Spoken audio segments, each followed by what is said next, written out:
At the start of the film, two genetic engineers enter the scene. They are a married couple, Clive and Elsa. Both are experts in genetic engineering, specializing in creating new life forms through experimentation. Their work involves merging the DNA of different creatures to produce entirely new organisms. They are employed by a pharmaceutical company called Nucleic Exchange Research and Development, where their primary role is to fuse animal DNA to create new species. These newly engineered animals serve as a source of proteins that can be used to develop medicines for various diseases. Recently, they had successfully created a unique male creature with an unusual appearance. Prior to this, they had developed a similar female counterpart. When they introduce the two creatures to each other, they display affectionate behavior, indicating that the experiment was a success. Encouraged by their results, Clive and Elsa approach their company's head, informing her of their achievement, an entirely new species created through a fusion of multiple animal DNAs. They also propose an even more ambitious idea, merging human and animal DNA to generate hybrid beings, which could revolutionize medical advancements. The company head acknowledges their success and assures them that the organization is satisfied with their work. However, she dismisses their idea of human-animal hybrids, stating that management will not approve such an experiment at this time. Instead, the company chooses to focus on extracting proteins from their existing creations to manufacture medicines. Research on hybrids is to be put on hold. Clive and Elsa express their concerns, arguing that if they don't pursue this breakthrough, others will. The company head reassures them that their project is not entirely dismissed, but the priority is to commercialize the medicines first before considering further research. Frustrated and disappointed, Clive and Elsa feel unfulfilled in their current roles. As true genetic engineers, they are not content with merely producing medicine, they crave innovation. Determined to continue their groundbreaking work, they decide to proceed with their experiment in secret. To move forward, they require a female human's DNA. Elsa secretly acquires a sample and presents it to Clive. Suspicious, Clive asks whose DNA it is. Elsa simply responds, "It belongs to a stranger." Clive and Elsa begin experimenting with human DNA and the DNA of their newly created creature.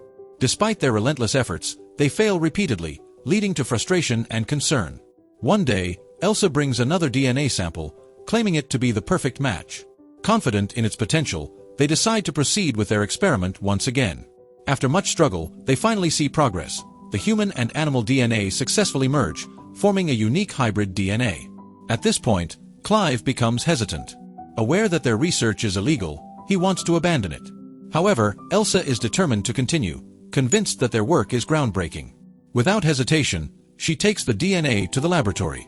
In the lab, a specialized machine is designed to cultivate life forms by processing DNA. Any organism placed inside the machine gradually develops. Ignoring Clive's warnings about the ethical and legal consequences, Elsa proceeds to insert the hybrid DNA. Clive warns her, "What we're doing is illegal. We're creating life only to destroy it." But Elsa remains firm, arguing, "People die every day. Our work might save lives." Reluctantly, Clive agrees to move forward. To their shock, the embryo, which was supposed to grow slowly, develops at an accelerated rate.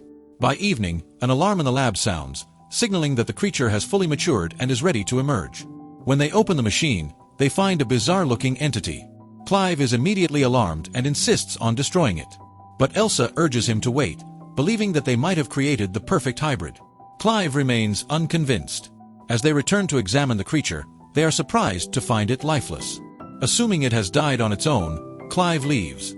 Elsa, however, cautiously opens the containment unit to inspect it further.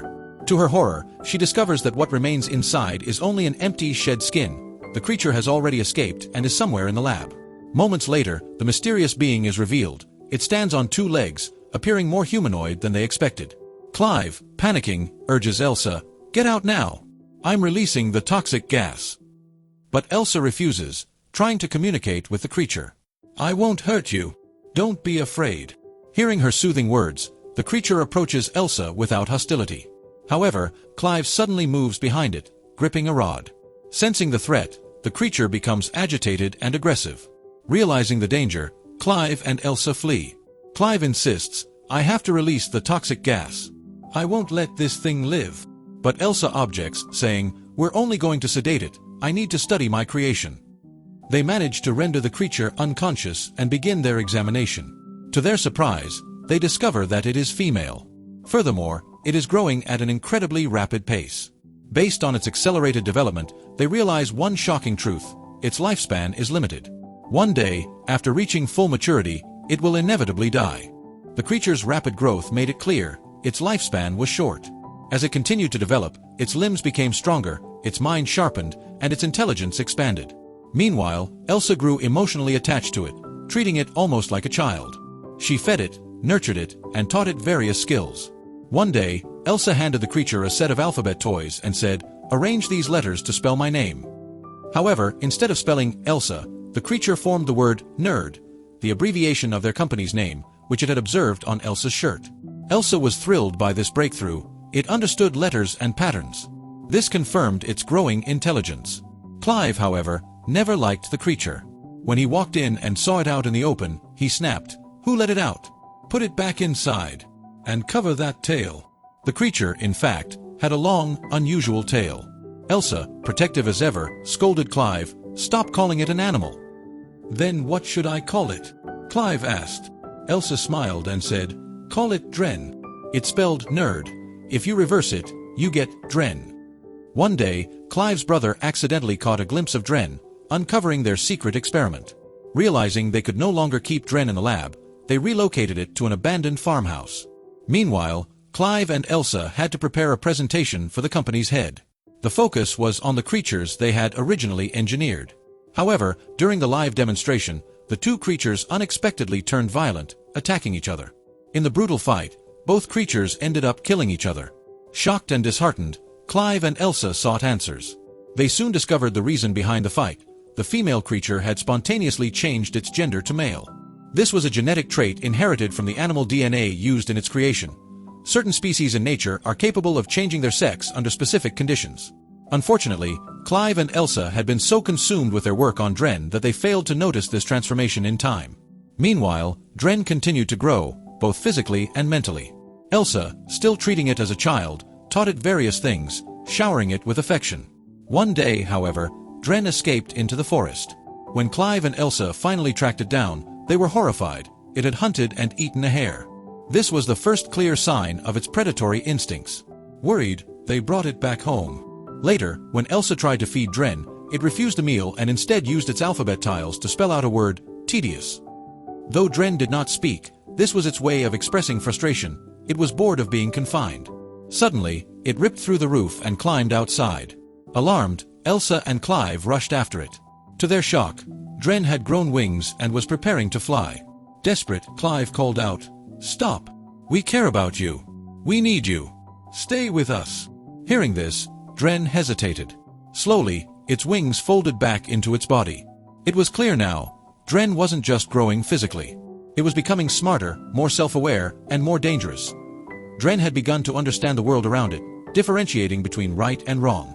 One day, it found a cat, but Elsa quickly took it away, fearing that Dren might kill it. Over time, something even more unexpected became clear. Dren was developing an attraction to Clive. Then, a shocking revelation came to light. The human DNA used in Dren's creation wasn't just from a random donor, it was Elsa's. Clive was furious. "You had no right to do this," he shouted at Elsa. "How could you?" As time passed, Elsa's attachment to Dren began to fade. In a moment of detachment, she gave the cat back to Dren. Without hesitation, Dren stabbed the cat in the neck with its pointed tail, killing it instantly. Horrified, Elsa snapped and slapped Dren. But Dren, enraged, lunged at her in retaliation. It snatched the key from around Elsa's neck, unlocked the door, and escaped. As more truths about Dren unraveled, Elsa finally succeeded in extracting the protein the company had been waiting for. One evening, Clive was watching surveillance footage on his laptop to check Dren's whereabouts. He saw Dren in the water, seemingly aware of being observed. As Clive touched the screen, Dren reached out and touched the camera lens, mirroring his gesture. It was as if they were touching hands. The eerie connection left Clive stunned. Later, Clive went alone to the farmhouse where Dren was staying. He called out for it, but saw nothing. Then, suddenly, Dren appeared right behind him. Approaching Clive, Dren whispered, "I have feelings for you." Clive stiffened. "No, this is wrong." Yet, deep down, he couldn't ignore his own conflicted emotions. Just then, Elsa arrived and saw them together. Disgusted, she stormed out in rage. Knowing how dangerous Dren's tail was, Elsa cut it off, but the act left her shaken and full of regret. Both she and Clive finally realized the weight of their mistake. We never should have created this creature, Elsa admitted. She then revealed that the protein the company needed was inside Dren's body, in vast amounts. Now, they had to put an end to it. But when they reached Dren, they found it already on the brink of death. Its short lifespan had finally caught up with it. Moments later, Dren died. With no other choice, they buried it nearby. Shortly after, Clive's brother arrived with another company employee. Since he also worked for the same pharmaceutical company, he had suspicions about what Clive and Elsa had been doing. I know you two created something human-like, Clive's brother said. The protein you provided contains human DNA. I need to see your experiment. Clive and Elsa exchanged nervous glances before finally responding, "It's dead. We already buried it." Suddenly, a loud, piercing scream shattered the silence. The sound came from the very place where they had buried Dren. Panic-stricken, they sprinted toward the burial site, only to find Dren's grave empty. Looking up, they saw Dren standing on the rooftop. It had come back to life. Not only was it resurrected, but it was stronger, more menacing than ever. Its wings had regrown, and its tail, previously severed by Elsa, had also regenerated. Without warning, Dren launched a brutal attack. In a matter of seconds, it killed Clive's brother and his colleague. Clive, caught in the chaos, was knocked unconscious. Then, Dren turned to Elsa. At that moment, a terrifying realization hit her. Dren had changed gender. Since its DNA contained genetic material from an animal capable of switching sexes, Dren had transformed into a male. And now, it was fixated on Elsa.